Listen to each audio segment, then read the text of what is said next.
Hi folks, Canadian Prepper here.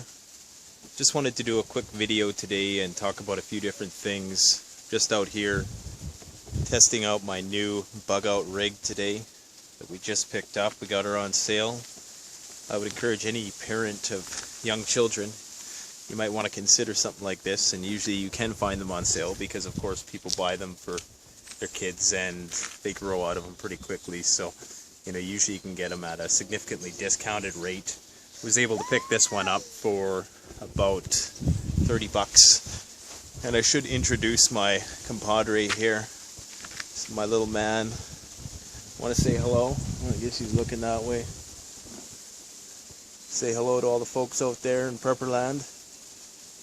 Yeah, so I'm not sure what we're going to call him yet. We'll probably call him Similac Prepper or Baby Prepper. That's kind of generic sounding. Maybe Similac Survivalist, something to that effect.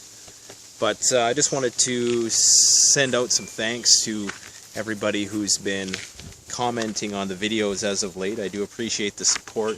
It's a lot of work that goes into those after the collapse videos. So I thought I owed it to y'all to kind of come on screen for a bit and not be as elusive as I usually am. Although I do like to keep it that way because the channel's not about me, it's about emergency preparedness, and it's not just about Canadian Prepper and my pursuits, although it's certainly a learning experience for me. It's not a bio, That's how I feel too. It's been a long day. But, I try to take a more artistic approach. I like blending my artistic, psychological, and preparedness capabilities into one. And I bring that to you in the After the Collapse series. And there's a lot of good things on the horizon. I'm going to be going on a trip pretty soon here. I'm going to be testing out some, what I believe to be game-changing gear.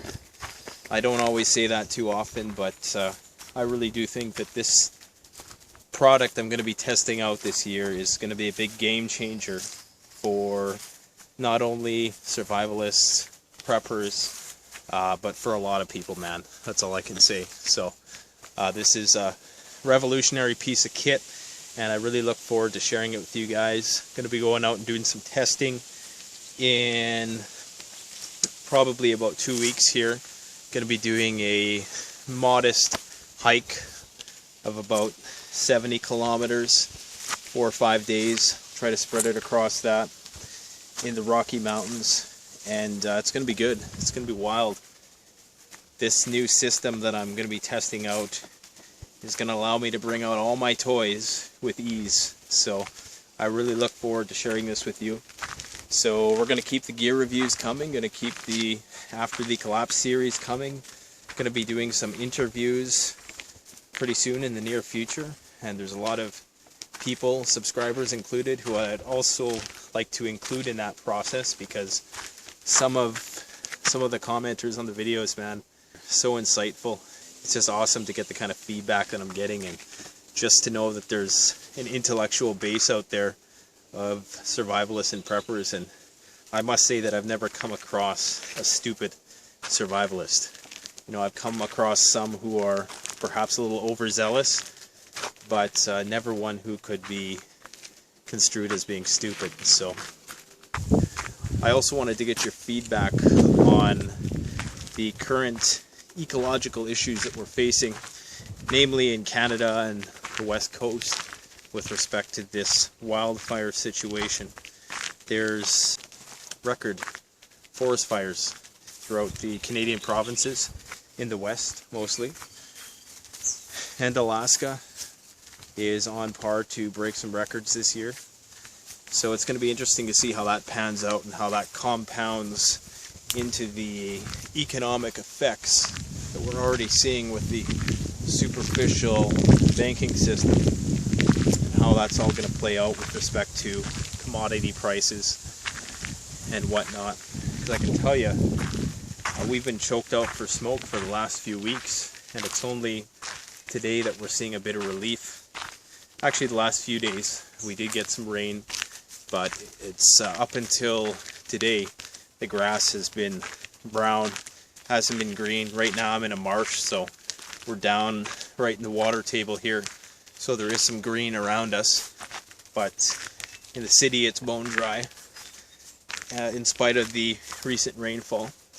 So hopefully we can keep getting some rain. There's definitely some cumulonimbus on the horizon, but it just never seems to materialize as it used to. I'm not sure why. Something about the weather's different, you know, and whether it's anthropogenic or whether it's just a cycle, it's hard to say. Of course, that's a debate unto itself.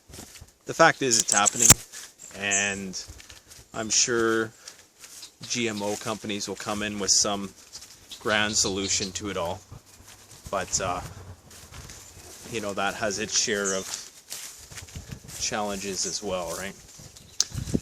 Cattails, excellent. The Sylvain bower says they're not really good for bows, bow and arrows. Maybe you can get them hard enough to take small game. And of course you got your fire tinder there. You can eat the roots.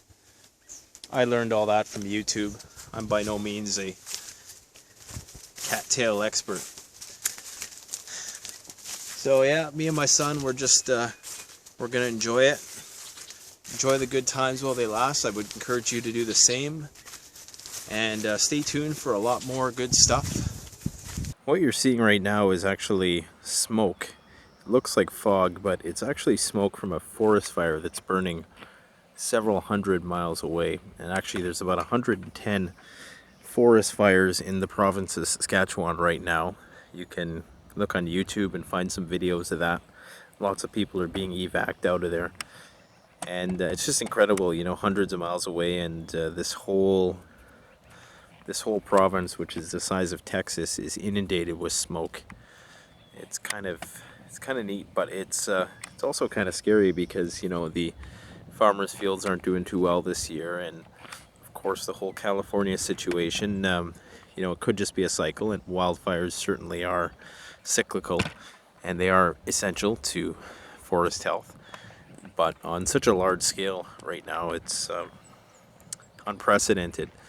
So it would seem as though we might have some issues in the future, and all the more reason to prep, all the more reason to stay ready and stay vigilant, because you never know what nature's going to throw at us.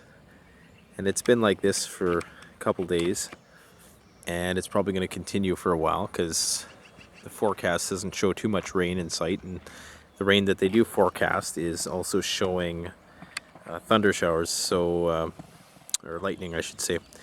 And so that's going to potentially start more fires, which most of these fires that are burning right now were started by lightning. So yeah, it was a lot less visible this morning. It looks like smog, it looks like fog, but we got about 500 meter visibility here. And yeah, it's crazy how something several hundred miles away can actually cause so much damage, you know. Just makes you recognize and respect how small this world really is. Check out the Canadian Preppers Network blog, an excellent resource for survivalists and preppers.